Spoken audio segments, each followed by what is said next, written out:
बर बर ह्यांना विचारून सांगते. होय वा, उद्या माझा वाढदिवस आहे, काय गिफ्ट देणार? जाने वफा तुझको क्या दे, दिल कह रहा है दुआ दे.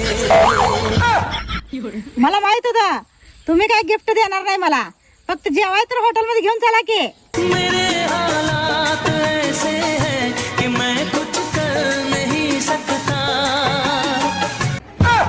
गिफ्ट नाही देऊ शकत, हॉटेल मध्ये जेवाय नाही नेऊ शकत, तर लग्नच कशाला केलं माझ्या संग? दिल दीवाना बिन सजना के माने ना, ये पगला